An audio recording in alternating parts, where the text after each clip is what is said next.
I'll be singing la la la la la la la. You're breaking me la la la la la la la. ¿De qué manera analizamos entonces la dinámica de la población? A través de un gráfico muy simple que se llama la pirámide poblacional. La pirámide de población es un gráfico que se construye a partir de un sistema de ejes en donde en el eje vertical ponemos las edades y en el eje horizontal varones y mujeres de una determinada edad. Por ejemplo, de 0 a 1 año, la cantidad de varones, la cantidad de mujeres. Y así vamos armando todos los escalones de nuestra pirámide, que finalmente nos va a dar un determinado esquema, un dibujo, que es lo que analizaremos a continuación. Vamos a empezar a comentar las pirámides de población. La primera pirámide es la pirámide de forma triangular. Se presenta en una población joven. Su base es ancha, debido a la existencia de altas tasas de natalidad. La población desciende rápidamente hacia la cima, reflejando una esperanza de vida baja y poca población anciana. Es característica de países con bajo desarrollo económico, social y representa un régimen demográfico antiguo, por ejemplo, el Chad u otros países de África subsahariana, en general países pobres.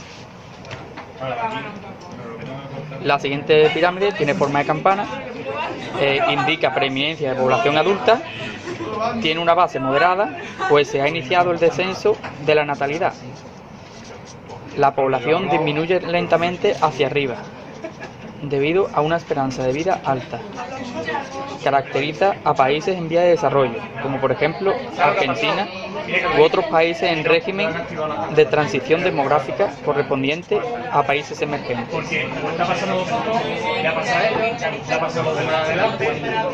Por último, la pirámide en forma de bulbo o urna es propia de una población envejecida. Presenta una base estrecha debido a una natalidad baja y en descenso.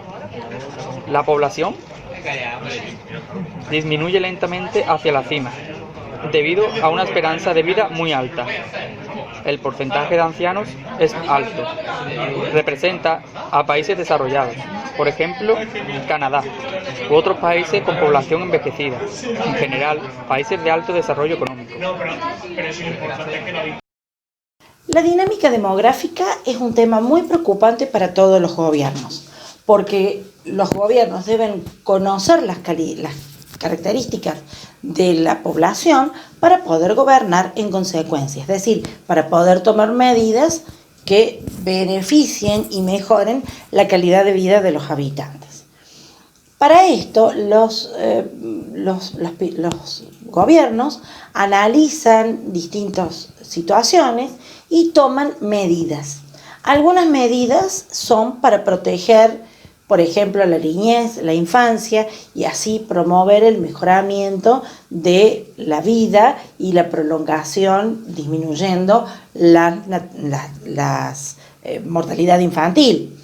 En este caso se promueven, por ejemplo, grandes campañas de vacunación, mejoramiento en las condiciones de alimentación de la mamá, luego del bebé, con campañas educativas, con asistencia en centros de salud gratuitos, etc.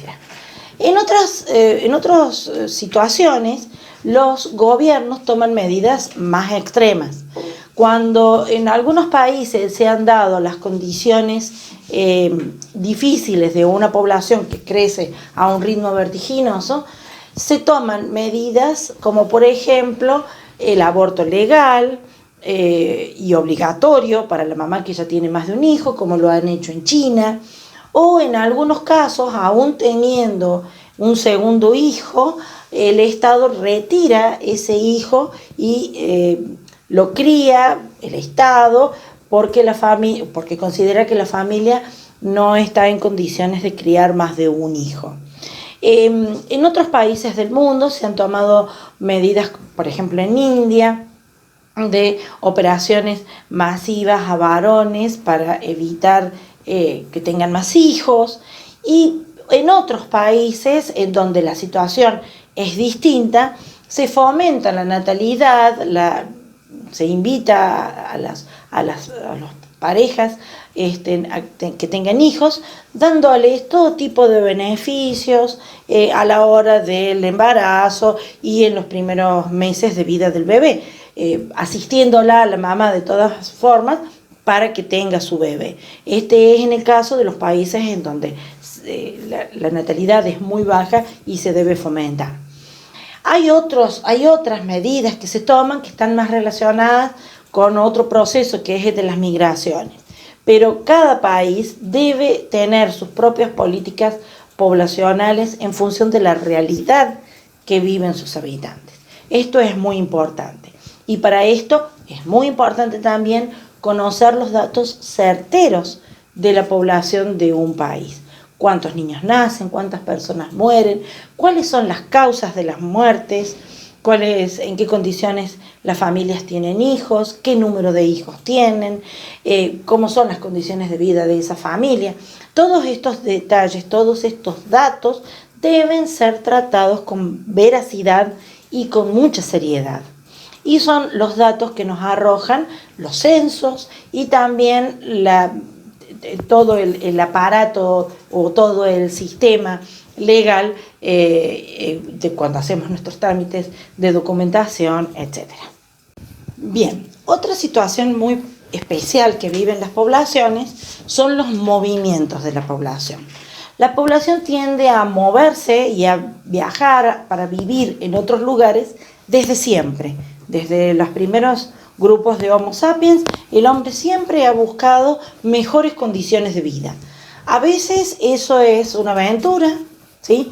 Buscar otro lugar, conocer otros horizontes, otros mundos, y otras veces las sociedades se han visto obligadas por las situaciones, que pueden ser guerras, que pueden ser desastres naturales, que pueden ser situaciones económicas extremas, y más recientemente también casos de situaciones políticas muy graves. Pero eso ya lo vamos a ver. Las migraciones entonces implican un cambio de domicilio de la población. Las vacaciones, por ejemplo, cuando te vas un mes, 2 meses a vivir, a pasear a otro lado, no son una migración. Son un movimiento económico muy importante, pero no están considerando dentro de las migraciones porque no implican un cambio de domicilio. Las migraciones pueden ser, en el caso de la persona que es recibida y que entra a un país, se llama inmigración, ¿sí? Y esa persona se llama inmigrante. Y la persona que sale del país, que se va, es emigrante y el proceso se llama emigración. ¿Cuáles son las causas? Decíamos, pueden ser fenómenos naturales, pueden ser guerras, pueden ser hambrunas, pueden ser situaciones económicas desesperadas e incluso persecuciones políticas y religiosas. Todas estas son causas de los movimientos de población. Pero en el caso, por ejemplo, de las situaciones naturales o a veces en el caso también de las guerras, mucha gente tiene el deseo de, con el tiempo, volver a vivir a su lugar de origen. En estos casos, entonces, la migración se produce efectivamente porque está varios años viviendo en ese otro país. Pero con el tiempo, el deseo está de volver a su patria. En otros casos, en donde las situaciones quizás son más extremas y donde ya la persona se arraiga en otra sociedad, encuentra trabajo y hasta a lo mejor forma su familia, en esos casos en donde ya no hay vuelta, obviamente el movimiento es definitivo. En la actualidad hay muchos casos de movimientos de población por cuestiones políticas y por cuestiones religiosas, que los analizarán ustedes puntualmente en algunos casos que les voy a hacer investigar. Pero a lo largo de la historia han habido movimientos migratorios de millones de personas. Por ejemplo, han sido el caso de los esclavos, ¿sí?, que son llevados contra su voluntad. Y bueno, finalmente, por ejemplo, en el caso de la gran cantidad de población negra que fue traída de África a trabajar a las colonias americanas, se asentaron definitivamente y pasaron a formar parte de la población americana. En otros casos de esclavitud también entre los pueblos del norte de África y del del este asiático, también se han dado casos de situaciones de esclavitud, y bueno, esas migraciones generalmente no han quedado registradas, pero sí se puede calcular o se puede saber la cantidad de personas que han cambiado de patria, de domicilio. Si bien no es una migración voluntaria, sino que es forzada. En la actualidad hay muchos movimientos migratorios, les decía, debido a causas políticas y religiosas, ¿sí? En estos casos, muchos eligen países donde las libertades son más amplias, como puede ser, por ejemplo, los países europeos o Estados Unidos, y buscan entrar de cualquier forma a estos países para radicarse allí. Pero estas migraciones no siempre son aceptadas por los países receptores, sino más bien son combatidas. Entonces, estas personas se convierten en inmigrantes ilegales con una situación legal muy precaria, ¿sí? En algunos casos hasta son perseguidos y deportados, o sea, devueltos a su país en situaciones muy penosas, desarraigándolos totalmente de la nueva vida que habían logrado tener. Entre las consecuencias de las migraciones están, primero, los cambios del número de población. Para el país emisor, la pérdida de población es importante, porque generalmente las personas que migran son personas jóvenes, que trabajan, o familias o grupos familiares. Entonces esto genera un impacto muy notable en el país emisor. Y en el país receptor también las consecuencias son importantes, porque es una gran cantidad de personas que ingresan, que requieren condiciones de vida, condiciones de vivienda, de salud, de educación, de trabajo, que hay que proporcionárselos y no es tan fácil. En esto, muchos países receptores se vuelven muy agresivos y muy negativos, y se producen casos y situaciones de discriminación hacia el inmigrante. Estos casos, llevados al extremo de ataques y de violencia, se denominan xenofobia y son mucho más frecuentes de lo que nosotros creemos. Para el país emisor, también en otras situaciones y en otros casos, significa un cambio importante en la economía, porque muchos de las personas que se han ido y se radican en otro país y obtienen buenas condiciones de vida, empiezan a mandar dinero a sus familiares que han quedado en el país original. Y esto produce un impacto económico que es importante también para el país emisor. En muchos casos, estos movimientos migratorios también implican una molestia muy grande para el país receptor. Entonces, en este orden, implementan políticas migratorias muy severas que van desde, por ejemplo, el muro que Estados Unidos ha construido en el límite con México para evitar que ingresen los mexicanos, hasta el control de las fronteras o el control de las costas para evitar que entren inmigrantes a través de balsas, de botes. Esto ha sido muy frecuente, por ejemplo, entre Cuba y la península de Florida, en Estados Unidos, y también, por ejemplo, entre África y las costas europeas, en donde los africanos se embarcan en cualquier tipo de embarcación, muchas veces produciéndose tragedias lamentables en el camino, porque lo hacen en condiciones terribles. Las políticas migratorias suelen ser muy, muy drásticas por parte de los países receptores y muy trágicas, condenando a estas personas a prisión y a la deportación, como explicábamos recién. En otros casos, las migraciones han sido muy distintas, como ha sido el caso de nuestro país. Nuestro país ha recibido millones de inmigrantes que han formado nuestra cultura. Todos nosotros, los argentinos actuales, tenemos algún inmigrante en nuestra historia familiar.